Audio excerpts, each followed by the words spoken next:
Assalamualaikum warahmatullahi wabarakatuh. Apa kabar? Salam sejahtera dan sehat untuk kita semua. Teman-teman, kita ngaji tentang politik yuk. Terkait dengan berita yang viral akhir-akhir ini, yaitu ada dugaan pelecehan atau penghinaan terhadap salah satu bahasa daerah kita, yaitu bahasa Sunda, oleh seorang politikus muda dari Partai Demokrasi Indonesia Perjuangan yang namanya adalah Arteria Dahlan. Nah, beliau ini sebenarnya adalah seorang politikus turunan dari suku Minang Rantau gitu istilahnya, dan menjadi wakil dari daerah pemilihan Jawa Timur, lahir di Jakarta, keturunan suku Minang, dan menjadi wakil daerah pemilihan Jawa Timur. Beliau ini memberikan kritik kepada Jaksa Agung ketika ada dengar pendapat dengan Jaksa Agung, yaitu adanya seorang kajati, menurut beliau ya, adanya seorang kajati yang dalam rapat dengar pendapat tersebut menggunakan bahasa Sunda. Dan Arteria Dahlan mengkritik agar jangan menggunakan bahasa Sunda karena negara ini kan negara Indonesia katanya. Dan dia juga meminta untuk dipecat pejabat yang menggunakan bahasa Sunda itu. Dan itu mendapat respon yang luar biasa dari para tokoh Jawa Barat, terutama dari tokoh Sunda. Diikuti dengan demo anti Arteria Dahlan di beberapa tempat seperti Sukabumi, Cianjur, Subang, dan sebagainya. Dan beberapa tokoh Jawa Barat juga sudah mulai bersuara, terutama para budayawannya. Pertanyaannya, seberapa fatal sih sebenarnya salahnya Arteria Dahlan sehingga sedemikian seolah-olah dibenci dan ditolak oleh masyarakat Sunda? Ya, tentu saja karena dianggap menghina bahasa Sunda.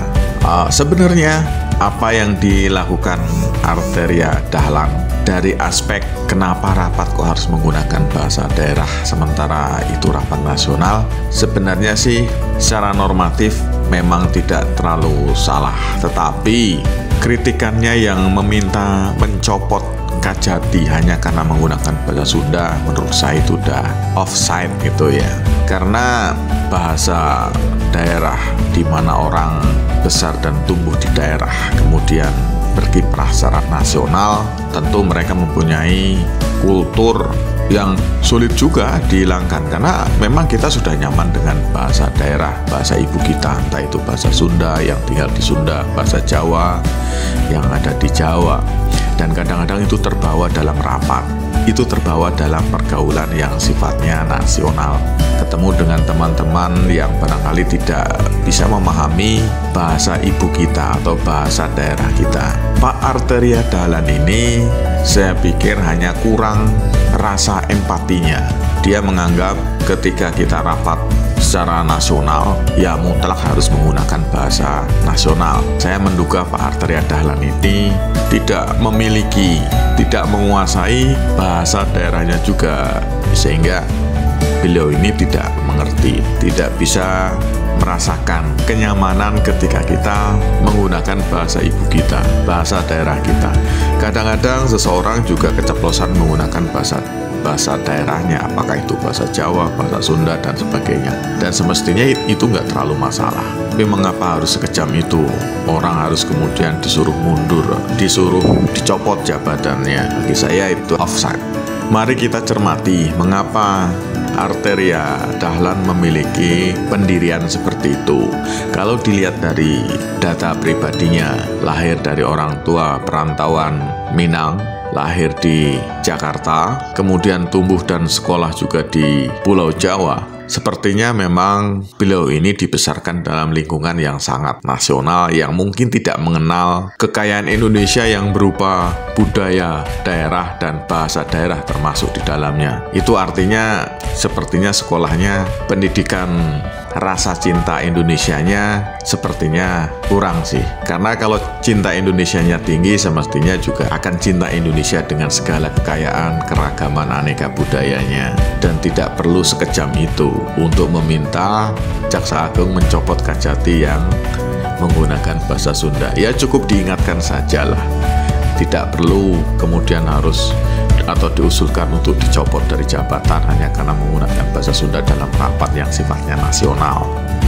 Yang aneh pula, meskipun Pak Arteria Dahlan ini budayanya atau kulturnya sudah sangat nasional sehingga sepertinya kurang begitu mengenal asal-usulnya, tapi ya rada aneh juga kenapa bisa menjadi wakil rakyat dari daerah pemilihan Jawa Timur yang mayoritas justru berbahasa Jawa. Jangan-jangan Pak Arteria Dahlan ini tidak mengenal bahasa Jawa atau tidak menguasai bahasa Jawa, tapi jadi wakil rakyat daerah Jawa Timur.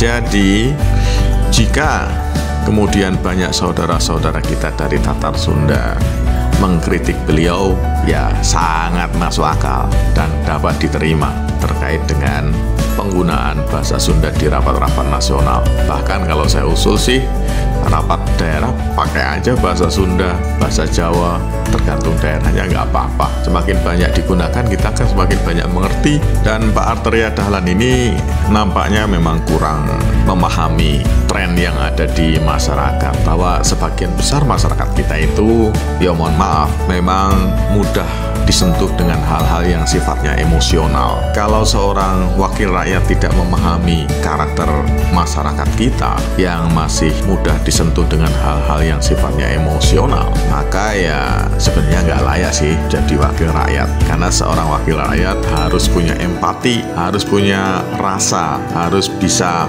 bersikap bijak terhadap apa yang terjadi di masyarakat sejauh itu tidak mengancam NKRI. Sesederhana itu saja. Jadi kalau kemudian Pak Arteria Dahlan ini dituntut untuk mundur dari anggota DPR, ya mohon maaf Pak Arteria, memang ya pantas sih. Karena Pak Arteria ini tidak bisa menangkap rasa dan tidak bisa merasakan gejolak emosional yang ada di masyarakat. Emosional itu artinya bukan berarti emosionalan, mudah marah, tidak. Tetapi itu adalah hal-hal yang sensitif yang seharusnya dipahami oleh seorang pemimpin, oleh seorang wakil rakyat. Kalau seorang pemimpin tidak memahami gejolak rasa yang dipimpin, maka hubungan pimpinan dan rakyatnya jelas tidak akan harmonis. Ketika hubungan rakyat dan pimpinan tidak harmonis, yang terjadi adalah selalu penuh curiga, penuh intrik yang kemudian itu digunakan oleh pihak ketiga untuk menunggangi, yang kemudian dapat memicu kerusuhan publik. Dan tentu saja ini sesuatu yang harus dan memang sangat diwaspadai oleh partai yang menaungi Pak Arteria Dahlan ini. Ini sudah pertaruhan antara suara, mendulang suara dengan seorang kader. Pak Arteria Dahlan ini adalah kader PDIP sejak beliau masih muda, sejak memang sudah aktif di organisasi yang namanya Taruna Merah Putih. Organisasi yang berada di bawah pembinaan dari Partai Demokrasi Indonesia Perjuangan. Jadi kita tunggu saja apa yang dilakukan oleh Partai Demokrasi Indonesia Perjuangan atau PDIP. Bagaimana nasib Pak Arteria Dahlan ini ke depannya terkait dengan ketidaksensitifan, ketidakpekaan seorang wakil rakyat terhadap konstituen, terhadap publiknya, terhadap masyarakat Indonesia yang level pendidikannya masih sangat beragam dengan dominasi tingkat pendidikan yang masih harus diperbaiki. Jadi memang sebagai pemimpin ekstra hati-hati ketika harus mengeluarkan lisan terkait dengan kepentingan publik. Jadi ya mohon maaf Pak Arteria Dahlan, Anda memang harus banyak belajar, terutama dengan belajar peka, belajar empati terhadap kondisi rakyat kita. Tidak selalu masalah publik itu dilihat secara hitam putih berdasarkan hukum. Tentu Anda pahamlah, kita semua paham. Dan kepekaan sosial itu menjadi sesuatu hal yang perlu dipertimbangkan. Oke, jika Anda setuju dengan saya, silahkan like. Jika Anda tidak setuju, ada kolom komentar untuk menyanggah. Wassalamualaikum warahmatullahi wabarakatuh.